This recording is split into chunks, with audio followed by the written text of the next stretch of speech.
Welcome to Retirement Rescue Radio, a show specifically designed to help retirees and pre-retirees maximize their financial efficiency so you can live the retirement lifestyle you've always imagined. Your host is Nate Miller, investment advisor representative and author of the CPR Retirement Rescue Roadmap. Nate discusses thoughts and ideas from some of today's most knowledgeable professionals in the field of finance. He offers strategies along the way to help you make better financial decisions so you can maximize your retirement. This is Retirement Rescue Radio.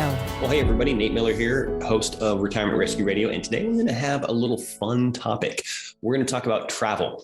And the reason being is because they're starting to, open up the mask mandates on airlines and just all around. And so that was fun. Actually, we recently just got back from our staff retreat incentive trip to Puerto Vallarta. And really right before we left is when they lifted the mask mandate. So you don't have to have a mask on in all places anymore. You still had to in the Mexico airports, but you did not in the American airport or on the actual airline itself, the airplane. You did not have to have your mask on the airplane anymore. And so now you can still choose to, and several people did, but the majority of the people were not. And so if that makes you feel more comfortable flying now, then great. If not, then, keep wearing the mask. That's fine too. So, but regardless, travel is coming back. We're actually going to go over a fun article that came across my desk called Meet the People Who Want to Spend the Rest of Their Lives on Cruise Ships. This was through CNN Travel. And so we've probably all had that aspiration of, I would just love to spend some time on a cruise ship. And you've got all your meals taken care of. You've got all of your drinks taken care of, your lodging taken care of. Everything that you need is taken care of. Somebody comes in and makes your dang bed every day, right? Fills up all this stuff. So there's a couple here that they fell in love with cruising. Now, there's going to be several experiences that I'm going to go over here because this article, and I'll link to it in here, it's a pretty long article with quite a few different experiences from different people and different thought processes on how to make this happen for you as well. Because the first thought of just spending so much time on a cruise ship, well, depending on who you are, maybe you would get seasick. I don't know. But my first thought would come to all right, well, how much does that cost? How could you afford it? Is it affordable? Those are all the main questions that I would have. But then also, as we get older, you've got all of those questions, but then also what about the medical care? That's going to be a big key as well. And so there's a gal here, her and her husband, they first fell in love with cruising. The first time she actually was on a mega ship back in 1992 when she sailed around the Caribbean. And my first cruise ship I was on was a Royal Caribbean. And it was also in the Caribbean. It was the U.S. Virgin Islands is where we ended up going. And I was 19, I believe. So not only was it my first time on a cruise ship, it was my first time on an airplane by that time. So I was 19 before I was on my first airplane. But now this gal that fell in love with cruising back in 92, now she and her husband are retired and they have pretty much just decided that they're going to be aboard a cruise ship all the time. And they live in Seattle, or used to live in Seattle, but it's funny. So they've been location independent since May of last year, 2021.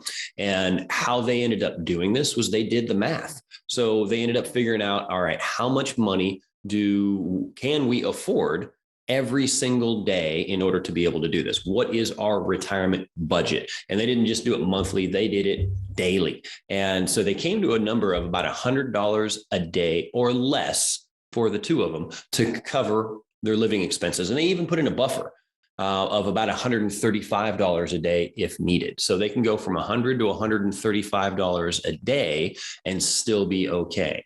And they said in 2022, they've actually got 86 cruise days scheduled with an average all-in cost, and that's room, food, entertainment, transportation, gratuity, port fees, taxes, everything. Average all-in cost of $89 a day. So that's well within their budget. So they just their base budget, they've still got $11 a day to spare over those 86 days and quite a bit more for the increased amount. And so what they're able to do is taking frequent cruises also has led to them being offered deep discounts on future sailings through loyalty programs. And so if you're really working some of these loyalty programs, that's what can help get those costs down. And the particular cruise line that couple is using, there's going to be several that I'm going to mention in through here, is Holland America. And with roughly about 1 week of that 86-day cruise on a Carnival cruise line. And so they're going to be going to Mexico, Costa Rica, Canada, Alaska, Japan, and then even Indonesia and Vietnam. And so a lot of different places that they're going to be going here. And when planning the cruise, I guess one of the keys, I'm not a long-term cruiser. I've never done that. I've only done cruises like a week at a time, or maybe 9 days was the longest I ever did. And so when planning out these cruises, you want to try to stay on the same ship as long as possible. That's what helps make it a little bit more cost effective, because now you're not having to fly back to certain places and then fly back home, fly back to the cruise line or anything like that. You can stay on there for as long as possible. And so lots of advantages of moving to a floating home in retirement. And I mean, where else can you have your resort take you to different countries while you're relaxing by the pool or sleeping in a comfortable bed? And so if you are thinking of doing this, or maybe even trying it out, you're definitely not alone. There've been tons of surveys that have been done, even before the pandemic, which it did interrupt a lot of the longer term cruise ship stays. I mean, no big surprise right there. There was one cruise line, Crystal Cruises, that actually declared bankruptcy earlier this year, 2022. And of course, and so Royal Caribbean, and we're all familiar with that one. They have at least 2 passengers who lived aboard their ship for years on end and actually kind of became celebrities in some cruising circles. And it's funny, they give an example of a couple of them. One of those guys, his name is Mario, so they nickname him Super Mario. So I'm a big Nintendo fan as well. And he's been living on Royal Caribbean cruise ships for more than 2 decades. 2 decades. So this is definitely something that's possible.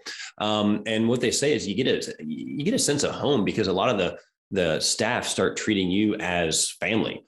And let's see, another one. This guy actually works, I guess, on the cruise line as well. So he's got, quote, an office set up on the top deck of every ship that he sails on, so that he can stream or he can have any internet services at that point, and he can stream anything that he needs to do, so he can work from anywhere in the world. So he has literally taken this, and of course he started doing this before it was even popular.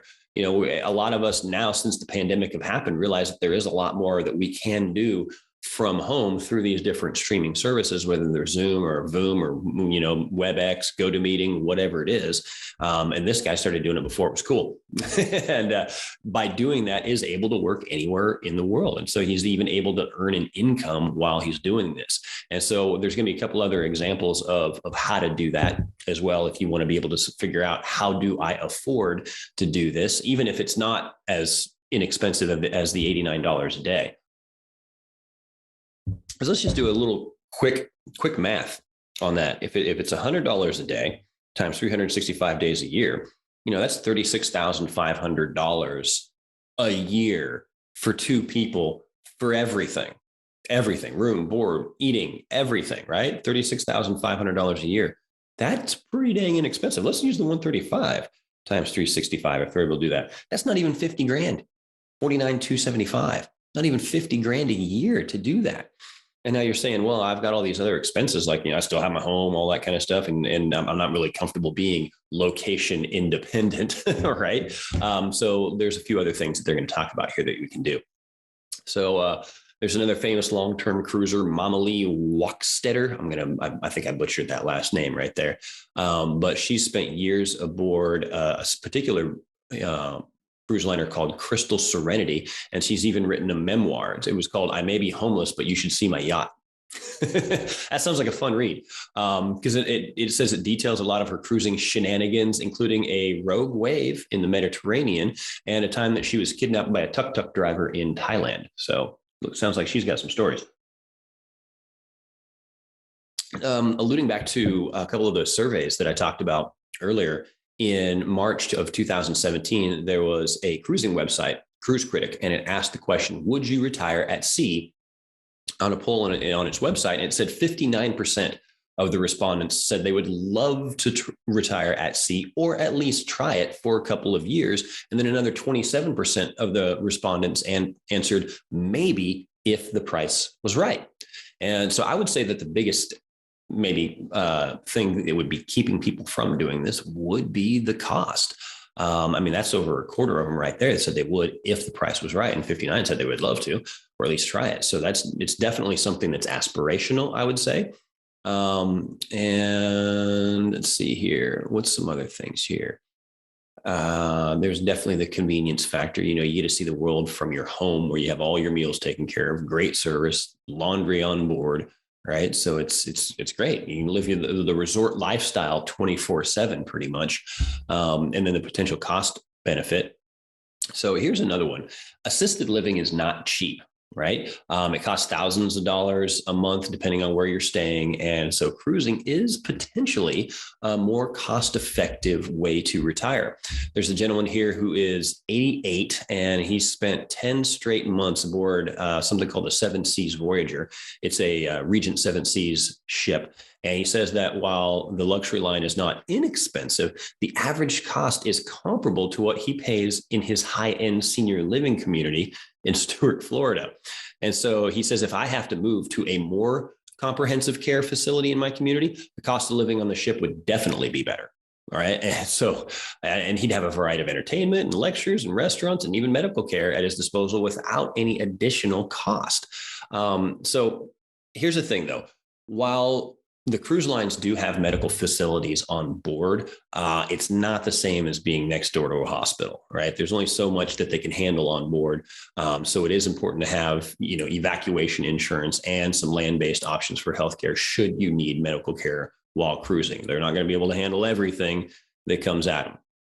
And so it turns out that apparently interest in world cruises is becoming more and more prevalent. So there would be those, shorter cruises that are usually around 30 to 40 days that are offered by a lot of cruise lines as a way of, dipping your toe into longer term cruising for, just a better understanding if retirement on a ship really is something that you would want to do. But there's also world cruises where, and there's one particular. So there's a Miami Beach based Amazing Cruises. It's a luxury cruise booking agency. Saw the revenue and bookings double from 20 to 21. Well, of course, we were in a pandemic during 2020. A lot of the cruise lines kind of shut down for a while. So it doubled from there, but then nearly tripled in 2022 already. And so 2023 is poised to be their biggest year, with a couple cruise liners here, World Cruises and Grand Voyages leading the way for those world cruises, accounting for about 50% of the revenue. Wow. There's another cruise liner. Oh, and I'm familiar with this one, Oceania. That was the one that I went on, like the 9-day cruise. They recently signed a single-day booking record for its around the world in 180 days voyage that sold out within 30 minutes of offering it. Right. So because of this high demand, Viking Cruises is offering 2 parallel world cruises for the first time in 2023 and 2024. And so pretty much back to back, right? That's awesome. It's a 138-day itinerary with 57 points of call, 28 different countries, and departures from Fort Lauderdale, Florida. There we go. So even if you're not into world cruises, it is possible to book back-to-back cruises that don't repeat ports. So you can, find lots of different places and not have to go to the same one. So that's always fun. And there's even a new concept. So there's new, quote, residential cruise ships. And so this is where you can basically buy a residence in these cruise ships and basically not ever have to get off. And some of them could be very expensive depending on where you're going, but there's starting to become a lot of more inexpensive options here. Like there's one here that says they wanted you to prove that you have 8 million in the bank or they wouldn't even talk to you. So that one's that's going to weed out a lot of people. So that one's going to be pretty darn difficult to get into, and it's probably pretty luxurious. But there is a new, more affordable option that is setting sail in 2024. And this gal became one of the first people to snatch up one of those residences. And it's onboard MV. That's just like Mary Victor, MV Narrative, a ship from a new residential community at sea startup called Storylines. So that's an interesting, I want to say a take on a residential community or like a senior community. Instead of just having a senior community like here in Lawrence, Kansas, it's like, no, let's have a senior community floating on the water, going everywhere. It's apparently got 547 residencies, and the amenities are including 21 dining and bar venues, an onboard education program for families with kids, movie theater, hydroponic garden, even extensive wellness and fitness offerings there as well. So outright purchases there are between $1 million or 8 million, they're all the way up to that. And there's even a limited number of 12 and 24 year, not month, 12 and 24 year leases for $500,000. And so those are expected to sell out before the end of 2022. So if that sparked anything, you might want to get a hold of those guys. Again, I think that was, what did I say? MV Narrative. It's a new residential community at sea startup called Storylines. There you go. So just actually, when I click on the link to this article, and you'd be able to find all of this stuff. And then you can do some more Google searching to get the information or the contact information for any of these people. So yeah, there we go. Oh, and then here's another one. So to pay for the annual fees or whatever for some of those residences, this one senior bought her 1-bedroom residence with a balcony on the ship in 2019 and plans to pay the annual fees, which range between $65,000 and $200,000, but depending on the unit size and occupancy or whatever, using the money that she's going to earn renting out her California home. So there we go. So Airbnbs, they call it short-term rentals, right? The short-term rental industry.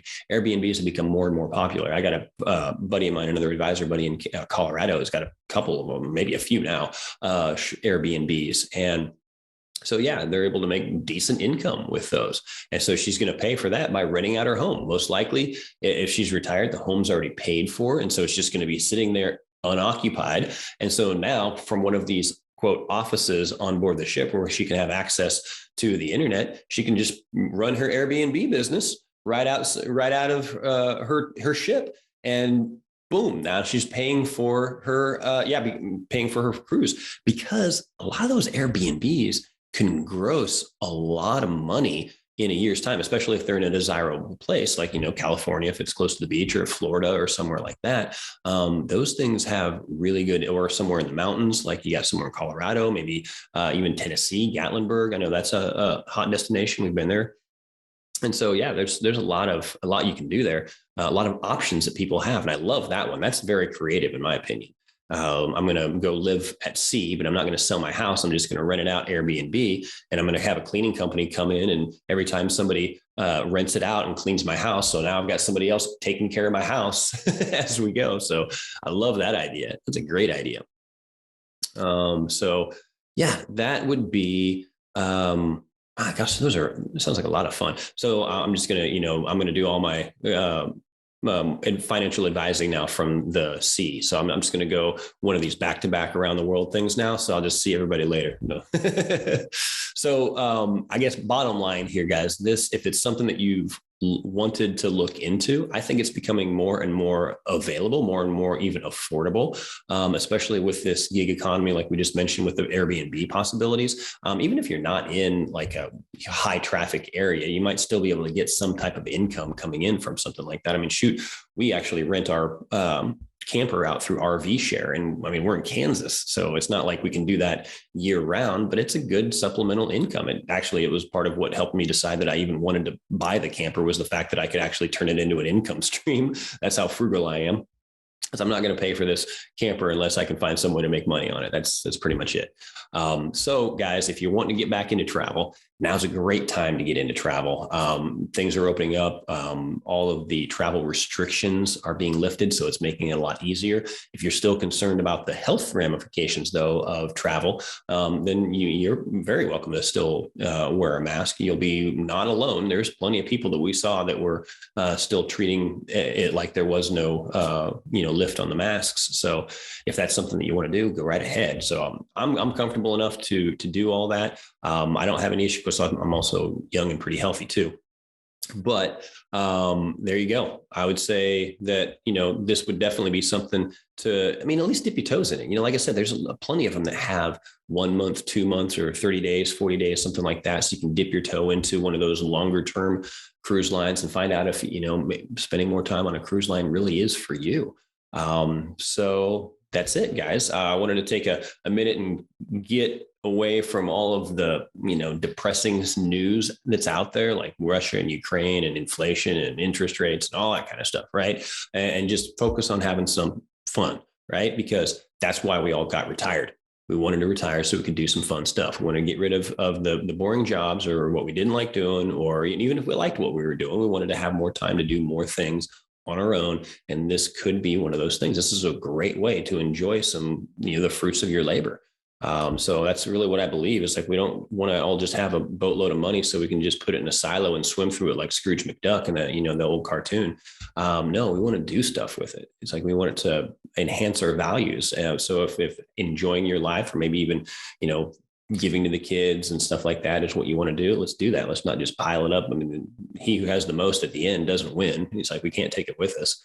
So there you go, guys. I'm just rambling now. So I'm just going to go ahead and leave it at that. We'll link to the article here, meet the people who want to spend the rest of their lives on cruise ships. And our job is just to make sure that you guys are going to have enough money to where if you want to spend the rest of your life on a cruise ship, you can. And so if you want to find out if that's even something that you could possibly do, give us a call. We'll sit down, we'll figure it out. You might want to have to figure out, you might do some legwork here on your own, like that couple that figured out, well, $100 a day or $135 a day. That's what we can afford on these ships. And so you might have to, I'm not a travel agent, so I wouldn't be able to find the, what ships can, you would be able to afford at that level. I don't know. Right. So that, there may have to be legwork that you've done on that. And we'll make sure that you're never going to run out once you figure out what that number is. And we'll help you design a plan around that.